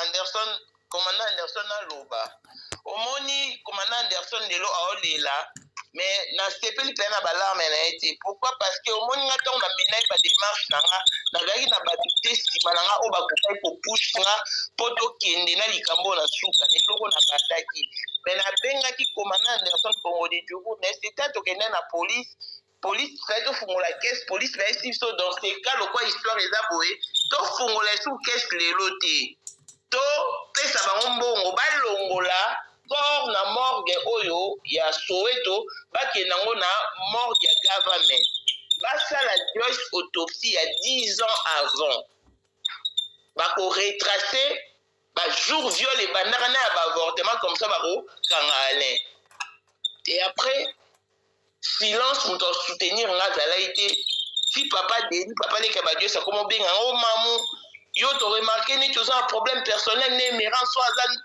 ona problème na ye kinde bobongisa to eshokai nga nabelele mpe na communauté namoni ya moto osunganga te pourtant communauté jus décision bakunda Joyce nazali su neloko osala te mpo ngai napesa ye mbongo na police mpo bake kolongola corps ya Joyce police mpe bakei bayesi mpe Brian zwa message au papa leki na bango akomelaki oke yo ifo kunda Joyce sala yango en couleur Brian asala yango en couleur salisa la vie asali na jour babenga soki toke sukola corps biso bozela nano biso police tozwa mais tokusukaki na point wana papa leki na bango na kini batindi $450 nde emerance akendaki na morgue kuna akapesi bato morgue mpe bazwaki dans ce cas na ntango wana nazali su na eloko osala te mpo na bato babima mokonte badémarche te na communauté nazwaki moto osoutenir nga te mpo ezalaki nango kutu teka likambo oyo tokobimisa mbongo ka mbongo napesaki deja na polise elingi osambaka mo nyonso ti bake basali mwana na autopsie lelo toolela Joyce mais bajoyce baza combien na Afrique du Sud oyo bazokufa combien na Europe na Amérique na Océanie na Asie oyo bazokufa en silence. Voilà, commandant Oki, doléance ya Manjafra. Est-ce que ma démarche est aboutie et qui est style non? Style bon. Commandant. Ok, voilà. Merci beaucoup. Moi, je suis Fisson Pelende. Moni, avant d'attendre la mabo, là, tu sa place on a continué la place on a Soukaki. Le passé qui nous dit que Joyce a baigné pendant plus d'1 heure de temps à ABC qui est dans l'Embi. Donc, dans la convention qu'on se livre, souffrance et l'équipe, il faut en koufa. Pasteur Amérique, la qui sait que non, tu as encore droit à la vie, tu peux encore vivre pendant longtemps, essaie de tenir les coups. Avec ce pasteur a dit non, je suis à la fin, je suis au bout de mes forces. Donc, mon aki lobi nango, Joyce a koufi. A koufi l'andara wa Brian. Et là, le garçon moko azara zaïs surpris va vendre la baronne en ndako wana. Le garçon a mon à Joyce en bonne santé quand c'est moi na moko sud-africaine. Na jour moko a moni Brian a tourné sur la terre Joyce a tourné la terre pour nous wapi. Alors pour ça on a pour nous mais il y a place en ce moment. Mais il y a surtout à Kawa de mon azara congolaise. Na ndenge Joyce a ego kufa wana. Nako bandana ko souligner le moko ezali na baninga Joyce oyo baexprimaki mécontentement na bango bayaki epa na ngai entre autres la joie Joyce mwana ya papa Boss Ngoma oyo balobaki ke ntango Joyce azobela so batie kuna Brian azayebisa bango toujours ke Joyce azali te nayebisa bango batenir ye rigueur te toza na petit frère na biso moko akufa awa Pascal Mushima leki ya nani ya Tirbo Nganga tango akufaka tozalaki informé te kaza kobela sera covid na tuna mwasi na ye mpo nini oyebisa ye nga te tanke grand na ye ayebisanga abi tango azobela so na yebisaka eno nabenga papa Anderson aza kosilika aza kolinga te bato bamona ye na eta akomaki nango nde na meko oyebisa bango ke non ba tenir Brian rigueur te ekozala ye moko Joyce aza kolinga suku te bato bamona ye na eta akomaki na yango. Donc je voulais aussi signaler ça. Alors, nakozonga na oyo Mamu international à lobby. Je veux aussi profiter pour dire à Mamu que non, Mamu azali sœur na ngai. Kayebi yango bien, nga na ye tozala bainfinité na biso ya grand frère na petite sœur oyo tokoki kokabwana te. Bokomi rappeler que petite sœur na biso mosusu amekaki kopose nga na Mamu awa na groupe oyo tosalaki mpo na cotisation ya Joyce, nayebisaki ye nga tokovandaka te, Mamu atire nga mpe na tire tokosalaka te, tokokoma na baniveau wana te. Qu'est-ce qui s'est passé na problème oyo Mamu a soulevé? Mamu abandi ba démarche na ye, famille na musika baza na ba problème na bango. Déjà au départ, na matanga kuna na Congo, mama ya Joyce na mama ya Mirance babundaki, pasteur Denis Mutombo azali frère cadet ya mama ya Joyce na papa ya Joyce na mama ya Mirance asala ikutu crise d'attention et ça a été à l'hôpital. Donc famille bazaki na ba problème oyo ya bango kuna ba bakasi. S'il fallait pas comme à niveau de la paix, tu pas payé autorisation, il y a aucun de Joyce. Mamu a abandonné l'investigation. Et c'était à Mamu de convaincre le pasteur Béni, où il y a chef de famille, pour nous relobaki, n'a pas de Joyce. Au moni, moi, on a vu au coup faire la musique, la musique, et qui est mené à entraîner la morgue. Et ça, quand le lobby, Maman ya Joyce aroye pe okufa. Soki maman azwaki autorisation na famille ya kolobaki non tokokunda d'accord te. Parce que ndenge maman azoloba wana ba investigation azoloba ça devait prendre beaucoup de temps. Na kwa na audio na mso ba ke non alobaki mo alobaki yosala 8 mois. Alors nani oyo maman revendre na se pendant 8 mois na Kinshasa azela ba kunda mwana naye. Donc c'était à elle ya convaincre famille wana qui ba pesa autorisation ya mener l'enquête oyo azali ko mener jusqu'au bout. Que biso to s'associer na eloko oyo ya une permission kuna te. Donc ezana ye Mamu faute ezana ya ye. Ye il fallait bana convaincre famille kuna tant biso famille linga pas na biso et linga biso que non to déléguer Mamu à ça l'investigation qui n'a aucun d'accord. Ça pouvait passer. Hier le gars ça la investigation az encore ça la ngoboui. Famille na biso to kunda. Et be mene bembe ça la kolona yo. Biso to souhaiter que communauté to sunga famille wana ko kunde bembe parce que bango bazali na besoin mona na bango akundama. Mamoza makambo ebele oyo ya yoki na rosa interview la yebi mais ba famille na Congo kuna ba yebi yango te. So ba chelo wa voice ya mama ya Joyce na papa Leki avait sa maman ya Joyce que non Joyce azobela to sala to zo mustaye. La maman qui dit que Joyce azobela te azaki problème de constipation a commis déjà bien à Koya. Donc on doit comprendre que la musique, sangwa musika et autres n'enere mususu par rapport à la réalité sur le terrain. Donc, dans les cas où maman tenait sur les guerres, biso troki jamais étant que communauté, tout ça caparait les bébés moroboué, tout ça là au biso tolingi. Par contre, c'était à maman de convaincre le pasteur Denis, na maman et Joyce, parce qu'elle avait déjà ma communication là-bas, à convaincre maman que non, Torokunda Joyce, je vais faire mener des enquêtes jusqu'à ce que nous allons aboutir au résultat. La bande va comprendre et puis bateau va biso va comprendre. Merci beaucoup. Voilà, on va citer avant de donner la parole à Mamou. Tomoni moi la biso moka lobi wana bazana esika bakuta na kate. Est-ce que moi organisation lobi communauté lobi nini? Est-ce qu'il y aura un lieu où bokosa la solo bana bana ba problème ba ko kuta la kaba pesa ba problème ba ngwana pona ba kabeza la susute. Olandi? Voilà, merci beaucoup na moka fiso belende na ko épingler loko oyo, un sujet très important. Lobi na matanga tant to okunda ezana camarade de Joyce moko o aye ko soumettre biso problème. A lobi boy. Bango baza bana bana toujours na respect envers le parent.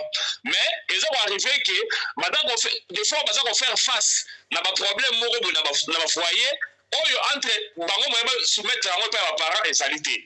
Or soki baza ta na plateforme moko oyo na kosangisa bilenge ya ba congolais na mboka oyo peut-être mbele Joyce akufite. entre bango na bango balinga kobanda kodébattre yango et puis solution oyo outa wana baproposition oyo bima wana te tosala boye mpona korécupérer camarade na biso émérance ndenge azali wana aza mama elombe na Rokotanville wana parce que soki olandi batémoignage ya bamama nyonso bana na bango so bauti classe baza koyebisa biso ke non mon ami n'a pas mangé mon ami on a dit voler la nuit mon ami boye bango sikoyo bamama wana eloko so elekela na ezake ndenge nini basalaki courage ya kokende kofaire face na émérance bango bazalisa no memelanga camarade na yo entre temps camarade na bango aza incapable ya koyepa bamama wana koyebisa bango baproblème wana mais entre bango na bango bamasa ça passe azoyebisa bango bavérité baleli entre bango esuki wana yango wana tolobi boye communauté congolaise na Afrique du Sud tokoorganize plateforme moko groupe WhatsApp baza na groupe WhatsApp ya bana na biso ya congolais oyo bazaka na mboka oyo bango na bango baza kuna bakoluka bakambi na bango na bango kuna peut-être après 1 mois bien 3 mois bakambi na bango baya répondre na biso na communauté bapesaka biso compte rendu évolution baproblème baza na yango mais bana bakose gérer bango na bango selon âge na bango ekoyede bango ke base défoulé bayelobaka bamakambo oyo baza na kofaire face na bafoyer esika oyo bavandaka comme ça ma problème à niveau oyo parce que soki olandi bato oyo baza na Rokotanville bakoyebi biso ke non Joyce azalaki kaka victime ya viol epa motu moko te donc bakomisaki lokola bilanga na ndako wana oyo aye na ndenge na ye oyo aye aforce ye oyo abimi mosusu donc bakomisaki lokola objet na bango sexuel na kati ya ndako wana or soki bazalaki neti na groupe na bango déjà WhatsApp ya bango bilenge elle pouvait soumettre ce problème-là et solutionner aux hommes en tant que comme à niveau oyo ya liwa elinga okoma te parce que nous consentir que non maman na Rokotanville là basa koyebisa OK tokoma koyeba makambo souffrance mona oza komona na ndako wana mais moyen ya kosala ezali te mpona koluka ndenge nini ya kobimisa ye kuna kozongisa soit na Kinshasa soit kolukele place mosusu akokende mama incapable ya kofaire face na émérance natangi komona basala makambo elobaki kuna. Merci beaucoup, commandant, pour l'intervention. Voilà, on va finir avec Mamou International TV Show. Mamou, Yambo Oloba, mais la monnaie, c'est que tu as épinglé un certain Billy à l'école de Joyce. Mais Billy, Bolobi, Azali, Leki, il y a émérance. Il y a Joyce, Azali, Leki, il y a émérance. C'est-à-dire que Billy, on va avoir un inceste dans Leki, il y a un mot. On parlait de tout là, on va finir avec Mamou. Bon, allô? Ouais, commandant. Oui, allô? Oui. Yeah. Billy azali ndeko ya émérance côté ya papa na ye. Ouais. Joyce azali ndeko ya émérance côté ya maman na ye. Donc baza ma cousin ou bien par alliance parce que ma relation au Billy aza na mwana Joyce côté ya maman ya Joyce. Eza musika à cause de petit quartier ya maman ya Joyce ou bien cousin na ye moko boye. On comprend que bango na Billy Joyce na Billy baza na ba relation te ya pembeni yango aza ko utiliser mwana lokola objet sexuel na ye parce que baza na bango bande côté a vrai dire baza bango bande côté ye na émérance baza côté ya papa émérance na Joyce baza côté ya maman donc eza ndenge wana yango azali na libre mère osala tout ce qu'elle voulait sur cet enfant là. Merci beaucoup. Voilà, Mamou, on va finir avec toi, conclusion et puis mot de la fin. En tout cas, nazaka na pasi komona Joyce akufi pasi nanga mususu eza po ba Joyce bazana no ebele komana Anderson Kongolo ye moko yebi ka mususu ka ya mwana lokola Joyce azali aza place ovanda te namoni nde bali bosala plateforme ya bana olie osala plateforme ya bana basala nde plateforme ya bana oyo bavandaka epa papa bango na mama bango te sadi o bavandaka dans la famille. Ah, en Afrique du Sud, bakane eza na ba Durban, ba Cape Town, ezebele. Parce que bo mélanger bana o bavande pas ba parents na bango. Na bana o nyonso kaka estime, il faut vous avez une plateforme spécifique uniquement ya bana o bavandaka na famille et non chez leurs parents. Wana nde penda bo récolter ba vraie information. Parce que bo associer bana o avana ozile ti mwana TikTok pelede. Otiena mwana mobo na mwana ndeko TikTok pelede. La plateforme est mort. Mwana ndeko TikTok pelede a s'exprimer librement te pour mwana TikTok pelede ndazana okeye sa TikTok pelede. Et là on a ina lobangwana. Mais en conclusion, Dieu ça ça kufi. Nzambe ayo kile mamoli moné pe m'intéresse ki na kimia parce que moi nana a vécu l'enfer sur terre. Mais message n'a pas lancé quand on a parents tobokola bana biso moko pasi ebomaka te nzala ebomaka te. Peu importe les circonstances, poto ezala paradis te. Otinda mwana na poto kefande pa yango bana bakoma bashege baomibwaka bamakambo ebele en tout cas so oza na pasi na ona Kinshasa vanda na mwana no na pasi na Afrique du Sud vanda mwana na ona Afrique du Sud kotinde pande ono te kwa na Amérique te bokola mwana yo moko c'est plus mieux. yango ka message na koloba et puis merci beaucoup na bande oneto batindi biso merci na Fiston Pelende Radio Lokole TV non opesi biso occasion auto s'exprimer. Voilà, merci beaucoup. Voilà. Pendant qu'on souffle ça, tu vas remettre peut-être pour la ligne Alain Ayaki te menacer. Na bande ko lobalika mo menacer ça qui yango te. Joyce azakobela Alain amona te. Joyce akufi bayebisa bango avant bazo corps ya Joyce bamema yango na morgue. Maintenant ko yebisa que Joyce akufi. Et c'est pas voir le témoignage d'une personne qui a dit que Alain Lingate le maïbera c'est fanda wana. Surtout toi, ne te mets pas dans ces histoires. Alain Vanda na c'est ça Vanda. Mabunda ça fait 14h, 12h, 14h. Quand on est que dans minute, pourquoi? Parce que place, on s'en va démarche, les alliés sont bloqués. Bango basa quelques mètres. Et ça dès que bon kanisa ke na kwa Joyce, na place Emerance, na place Joyce akufela kila musika. Eza musika te. Eza na ngoka nzinga wana. Donc à pied dans moins de 3 minutes on place Joyce akufeli. Bayate, basala matanga te, mais c'est à la fin que bazali ko yesi koyo pona ko chola. Biso ale yeto fanda na mesa. Tout ça, maman, ça n'a pas ma puissance sur le bureau de moi, c'est la magie. Est-ce que ça a un sens? Moutou Oyo, n'a pas de Joyce, n'a malade de Joyce, à ça les côté, titre que tu kundi, à la fin, baye la bicho yé que non, tu fais notre solo là. Il y a un autre baki, wana ezali ko saboter, ko fingisa mémoire ya mowehi, to ko permettre ya roté, ya un autre bengana qui est akende musika na biso parce qu'azali exemple à malamu te, azali Kata Mabé envers mon Koufaki, à Saladier le côté. Le pasteur a reconnu ça dans l'église. On pouvait stopper la mort.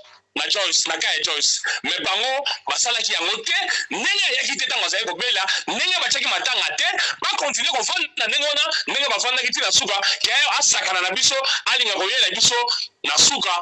Que na biso to fanda neto beta sur la Joyce yango te permettant ki yango te merci na Radio Lokole TV merci na mwana mboka Fiston Pelende tata ya Sadex na ba image pe ndenge o participation na yo financière physique na métier na yo donc nyonso communauté congolaise eza ko remercier yo mon cher tokozanga te kosukisa émission oyo na ko remercier mutu nyonso oyo a contribuer ki pona opunda Joyce nzambe apambola bino nzambe asunga bino ba oyo financer ki matanga oyo kola mona bino. Merci beaucoup bandeko balandisika totika ino botala mwa synthèse symbiose ya makambo oyo déroulement ya bobsek nyos tous na cimetière nyos ndengaki na bitumba ndenge bimaki c'est no comment. On se retrouve jusqu'à la fin pour la conclure. Allez, suivez. Mon la communauté ezali d'abord pour remercier communauté na ndenge tozwaki message que Joyce azali sans famille, azali abandonné à Koufaki. Communauté salaki bango pasi pe tosanganaki comme une famille. Totiani maboko, moi 100, moi 200. Lelo tokundi mwana na biso vraiment un coup de chapeau na unité à communauté. Mais de deux, eza eloko pasi makasi parce qu'on venait de remarquer que na kati ya communauté bana na biso bazonyo kwa manakati ya bandako. Ezala ya banoko, ezala ya batata mwasi, ezala ya ba cousine, cousin. Tokomi kobengisa bana baya na poto koya kofanda na biso me efandeli eza kitoko te. Joyce akufi po famille na ye moko nde banyokoli ye. Et moyen ça la cri d'alerte ezalaki te. Et ça li pasi même na niveau église ozomona pasteur azoloba toluki famille à Joyce mototé. Moi non tokoka ko préserver vie na ye. Et on vient de remarquer qu'il y a beaucoup de Joyce parmi nous dans la communauté congolaise. Ba maman bazo faillir banana biso, ba papa bazo faillir banana biso. Tokomi bato oyo toza susu na nayebi te bolingo ezali te. Il y a une chose que j'ai appris dans la vie. Tobundara pour 2 raisons. Tobundara makambo ya mabele, tobundara makambo ya famille. Unité familiale. Tobundara soki tozobunda owana za ndeko nanga na kobunda pona makila na biso, na kobunda pona kombo na biso. Mais nazo comprendre les sous-soutés congomani akomi moto oyo ata na tina ya kombo ya famille tozo koka kobunda na lisusu te kobatela na lisusu te. Na kosenga vraiment ba mamba communauté tozongela ba valeur wana koyeba kobatelana.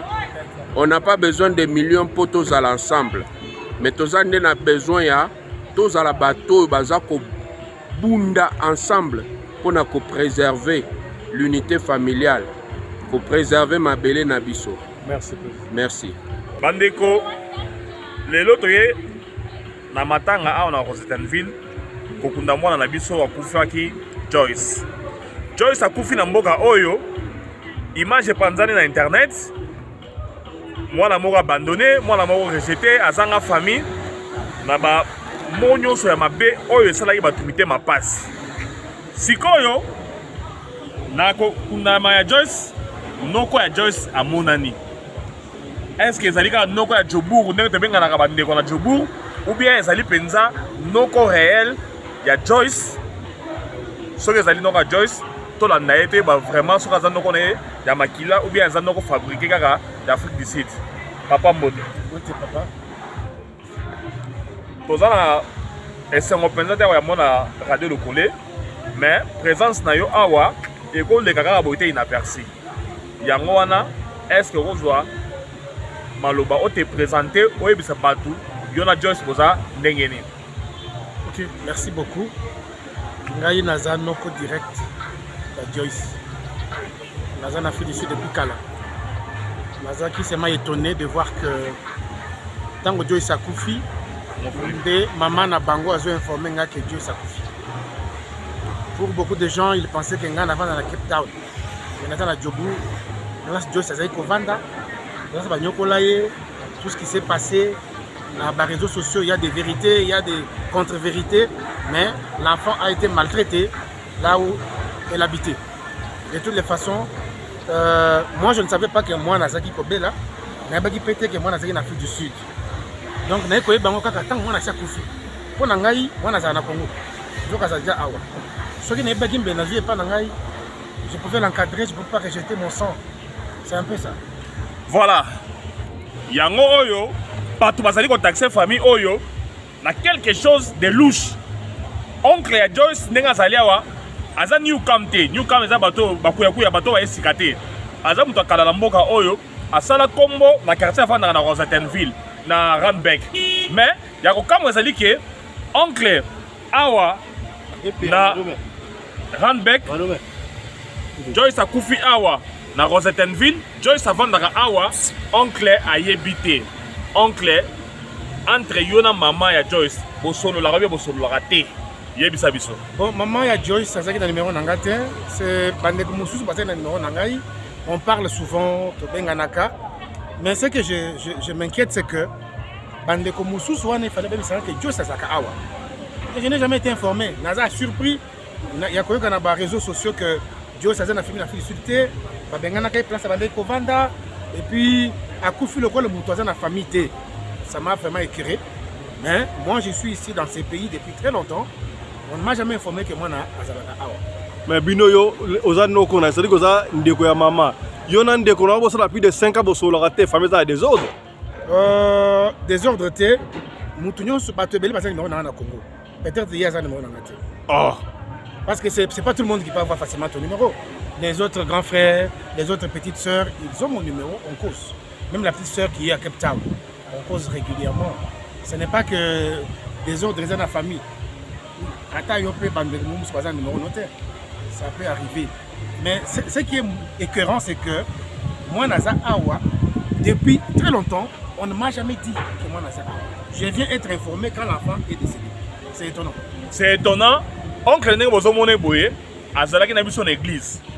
Pasteur Ada Oteya, Bandeko, il faut que je sois franc et sincère avec vous. église ya lelo ebongonaki esika ya kolela. Pasteur aleli bato bayaki na matanga baleli bayaki kokunda participer na kit baleli na kolela ya muke te.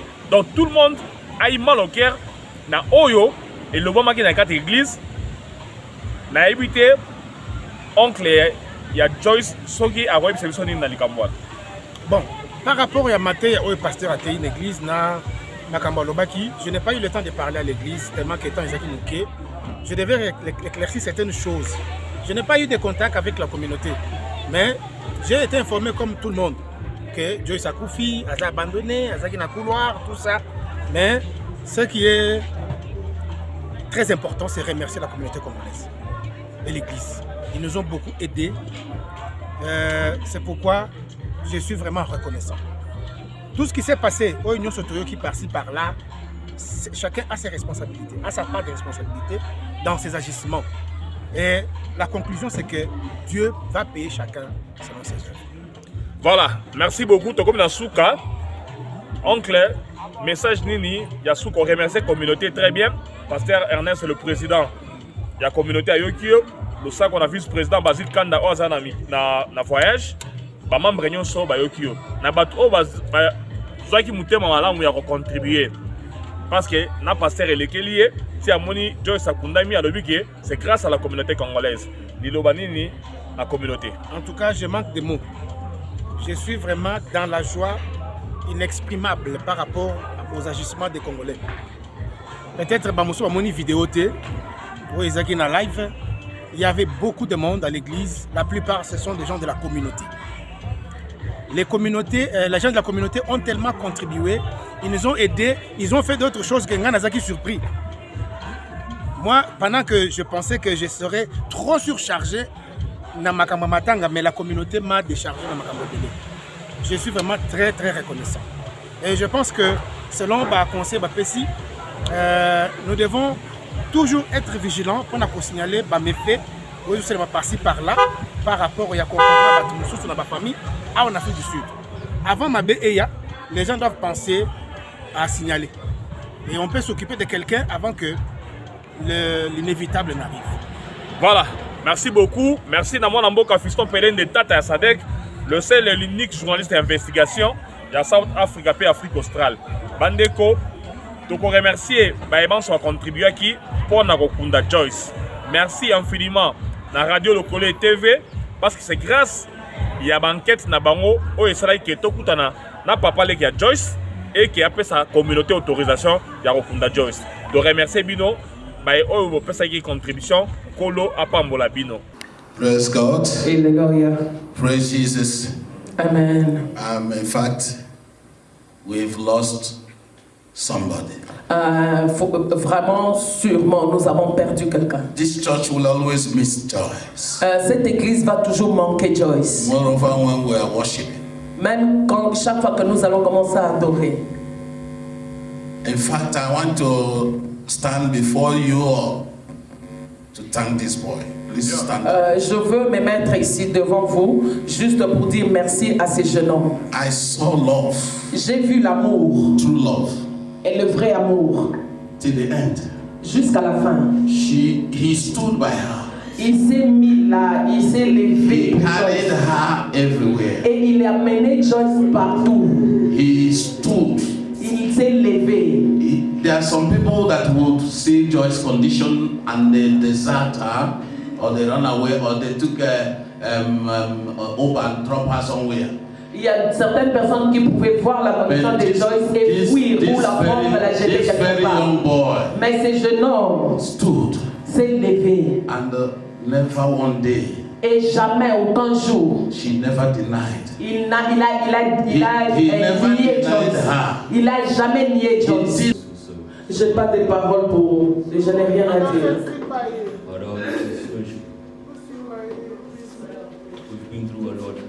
Nous avons traversé beaucoup de choses, moi et Joyce. J'ai rencontré Joyce l'année passée au mois de mai. Et au mois de septembre, les choses ont commencé à tourner mal. tried to take her by other people. The other people brought her back, so she had nowhere to go. J'ai essayé de l'amener chez d'autres personnes aussi l'ont abandonnée, alors elle n'avait pas là où aller. And from there, like when she had nowhere to go, she was here by me up until the father died. So, elle était avec moi dans ma maison familiale jusqu'à ce qu'elle est morte. And then I can say, beginning of the year, she started to get sick. Beginning of the year, January. Au début de cette année, à partir du mois de janvier, c'est quand elle a commencé la maladie. No, she was sick. I take her to hospitals. I'd go even at night. I'd be there by myself. Nobody like. Elle a commencé à tomber malade au mois de janvier et je l'ai emmenée à l'hôpital. Et là-bas à l'hôpital, il n'y avait personne. Personne, j'étais seule pour aller la visiter. Même la nuit, je passais des nuits là-bas avec elle sans quelqu'un à côté de moi. I'd come back, you know, and stuff like that. When they do tests, the doctors couldn't see anything. Je partais, je revenais à l'hôpital et on a fait des tests, des examens. Mais après les examens, on n'a rien trouvé dans le corps de Joyce. We prayed for her, the church came, they prayed for us. On a appelé l'église, on a appelé les pasteurs est là, les gens venaient pour prier pour Joyce. Our pastor always came every Friday and prayed for her. Notre pasteur venait chaque vendredi pour prier pour elle. But like, you know,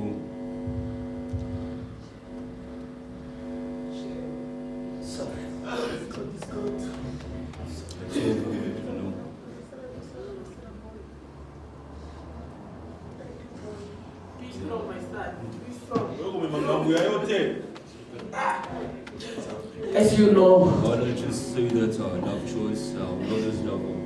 j'ai toujours dit que j'aimais Joyce et je veux toujours l'aimer. Qu'elle puisse se reposer en paix.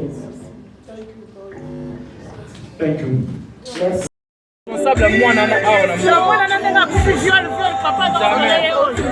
Jamais,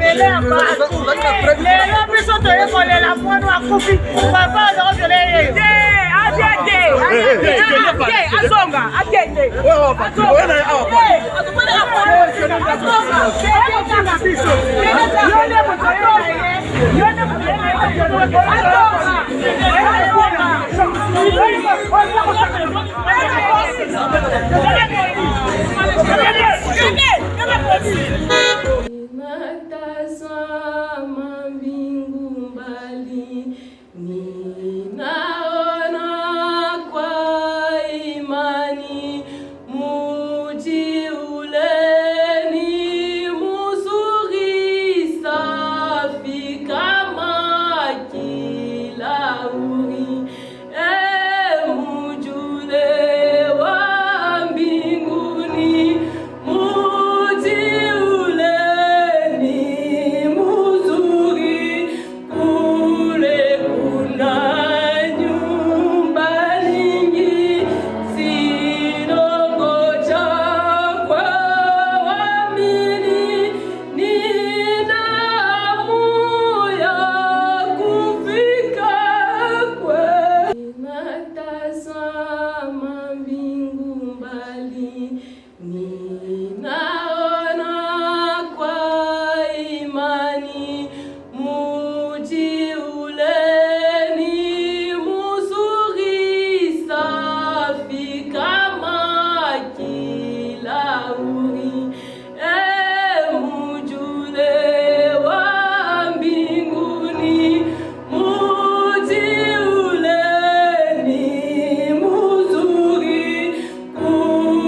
mobali mbinga na mwina ngolo aboya hydroquinone soki ezotambola basheri bazokwea mayanga na retrouve douce tendresse affection epa na yo nasalelo nini mpo ndimake na kupendaka sana shitakwacha pelende wenjoro